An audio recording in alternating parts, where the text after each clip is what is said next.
Hello everybody, Lesson 5 Part 3, Lesson 5 Part 3. Back to 50 Online, Summer Session 1, Best Class You've Ever Taken.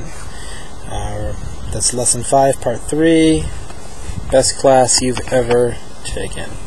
Alright, so we've been talking about risk, and moving on, open your note packet to page 28. Note packet, page 28. Okay. On the packet in page 28, you have figure 1 and figure 3. Figure 3, breakthrough to appropriate therapeutic change. Now I'm going to spare you all the big words, and we're going to look at this as our primary leadership theory in terms of the group.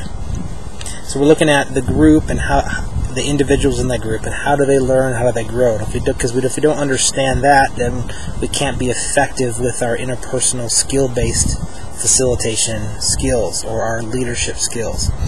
And we're looking here at page 28, and it's the comfort zone model. This will definitely be on your test. You'll have to know this model completely. So mark this page.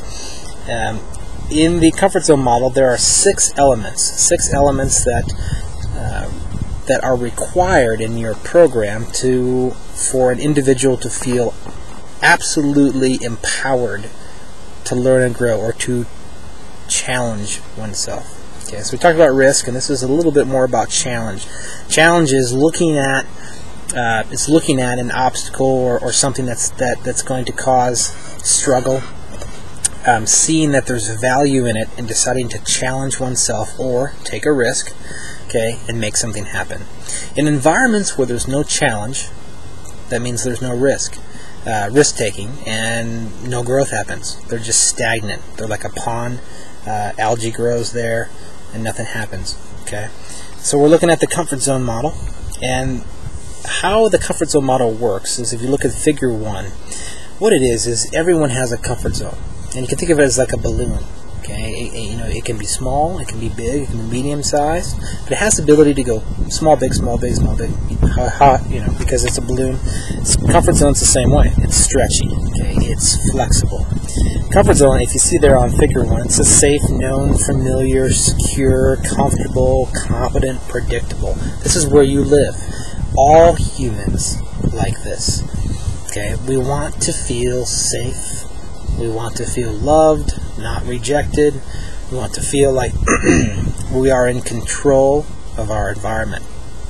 And a lot of the things we do are based on those 3 things I just mentioned.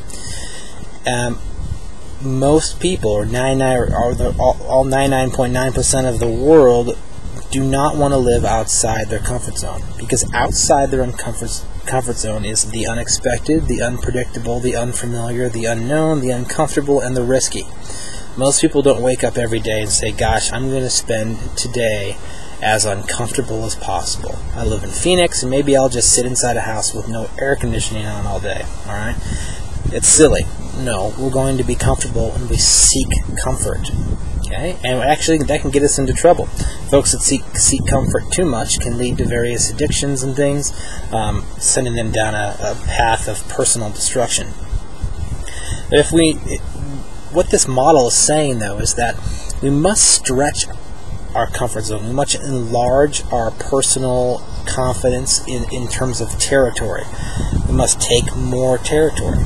So think about your life experience, and think about when you did something new that was challenging and had risk involved, and maybe you were successful at it. You probably stretched your comfort zone successfully during that experience, and you now are more confident because of that experience that you had. That's the idea here, is that you want to, as a leader, using your interpersonal skills, facilitate the group process and help individuals stretch their comfort zone. Now, if anybody knows, if you pull a balloon or hit the balloon too hard, it's going to pop. So you want to remember that comfort zones stretch, and they stretch very slowly. If you try to push a group too quickly into something that they're not ready for, that means it's too risky, devastation, disaster, and you will have a torn comfort zone. And when comfort zones are torn, they must overlap to be patched. So think about something, a balloon, for example. A balloon's actually a bad example. Think of something that's more stretchy, more elastic based.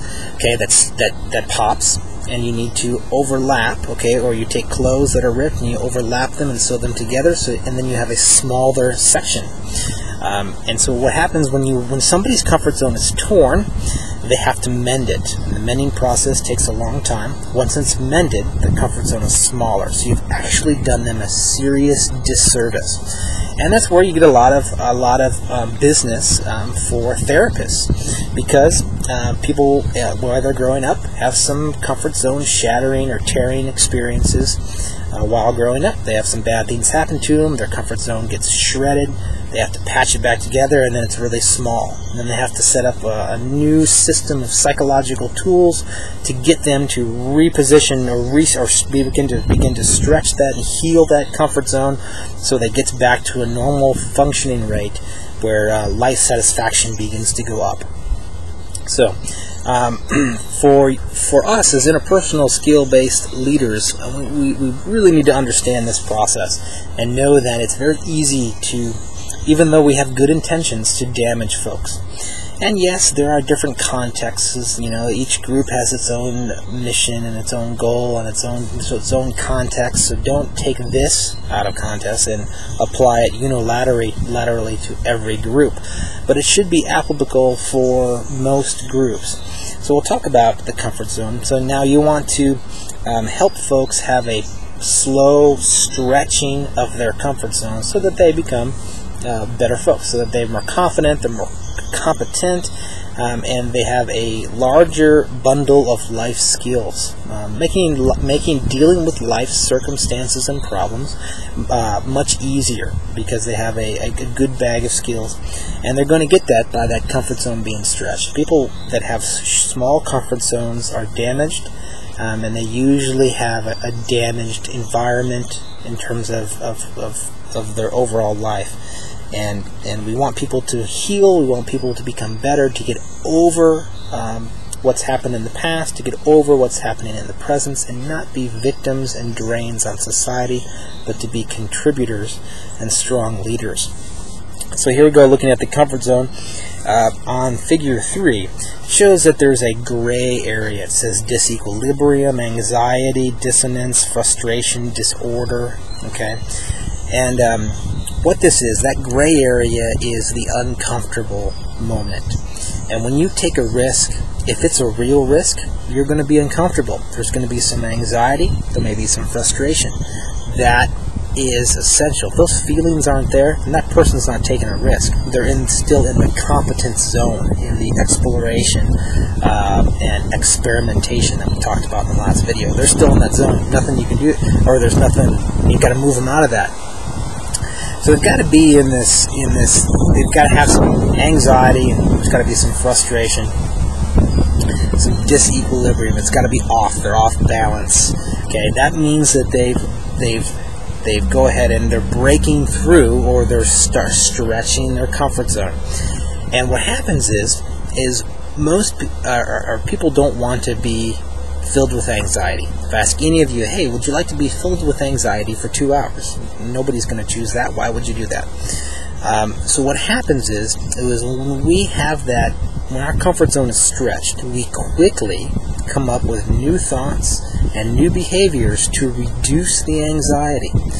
And if those new behaviors and new thoughts are channeled correctly, meaning motivated and kind of set a tone that's set by the facilitator, the leader, so that those new thoughts and those new behaviors are channeled in a positive direction, then that stress and anxiety will reduce and that comfort zone will stretch. Okay, an example would be, so if somebody's going to get up on the ropes course, they didn't want to in the beginning because of the high perception of risk, and they didn't want to do it, and now they're feeling like, oh, I think I could probably try, and they get up and they've climbed about halfway, and they want to come down, but the group's really pushing them and supporting them, and so he keeps going, and he gets up there and he realizes, this is pretty good, but I'm scared, and so he's using new skills and new tools that are very positive. You know, he's saying, I can do this, or maybe he's thinking, oh gosh, they support me, so, you know, I got to do it, or my friend Jan did it, so I'm going to do it, and next thing you know, he did it. He's done. He's getting lowered down, and he's had a successful comfort zone stretching experience. And that all came into being, or into place, through the next 6 elements that I'm going to talk about. And these next 6 elements are listed there, and they are absolutely required for a positive comfort zone stretching experience. Okay, positive comfort zone stretching experience. And these 6 elements here are trust. You can see them on Figure 3, page 28. Figure 3, page 28. Trust, hope, constructive anxiety, sense of unknown, perception of risk, and effort. Okay, those 6 things are essential, must be in place, so that someone has a successful comfort zone experience. So I'm going to come back and talk about those 6 things.